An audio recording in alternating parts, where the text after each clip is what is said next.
About Elon Musk, if I could. You talked about Elon Musk. You had him in dinner here in the White House. Is he now back in your circle of friends? Well, I really don't know. I mean, I like Elon a lot. He was he really helped during the election with his endorsement. He felt strongly. Look, we had one problem. You know, I didn't want to have everybody have to have an electric car, and he makes electric cars. And yeah, I think we get along well.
Want to get your thoughts now on the president hosting Saudi Crown Prince Mohammed bin Salman in Washington this week.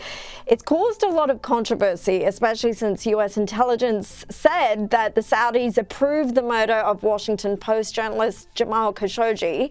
Mick, I'm going to give my thoughts on this later in the show, but do you think the criticism that's been aimed at the president over this in the past week has been warranted? No, I don't. I think if there's any criticism, it was the one line that Trump used that said that MBS didn't know anything about it. I think our own intelligence indicates that's inaccurate. But that one line aside, I have absolutely no difficulty with the president treating Mohammed bin Salman as the crown prince of Saudi Arabia. Look, this is the real world, Caroline. This is realpolitik, and it is in the United States national interest to have a good relationship with Saudi Arabia. And that means having a good relationship with the crown prince. Does that sound horrible and it sound terrible about you're ignoring what happened to Jamal Khashoggi? Maybe, but that is the way the world works. Let's not lose sight of the fact that Joe Biden went to Saudi Arabia to meet with MBS.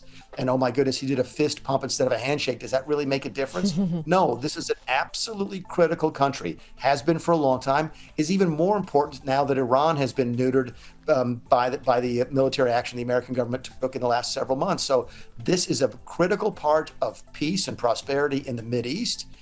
Are they difficult people to work with? Look, a lot of folks around the world are. That is the real world. And I think Donald Trump was just recognizing that and extending the courtesies that he did this week to the Saudi Arabian leadership. Look, I mean, he is the deal maker, and this is the art of making the deal, isn't it? Do you think that he managed to get what he was after in this meeting? Because he was hoping, I know, that he would be able to get Saudi Arabia to sign up to the Abraham Accords, normalize relationships with Israel. They did announce a lot of investment in America. Do you think it was a success, the visit? I do. And I recognize that the president's coming under some criticism for not getting a firm commitment on the Abraham Accords, for example, not getting firm written agreements on the investments. I do think he's going to get that. Keep in mind, the sale of the F-35s is a big deal. And it's not going to happen tomorrow. It's going to take some time. So there'll be a chance to sort of feel each other out as we go forward on how the progress is being made on recognizing Israel, entering into the Abraham Accords, progress being made on investment and so forth.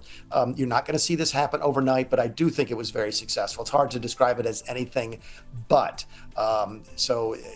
Like you said, the president wanted a deal. He got a deal. Just because you don't see the payoff on that in the next 24 hours doesn't mean this wasn't a huge success for the Trump administration.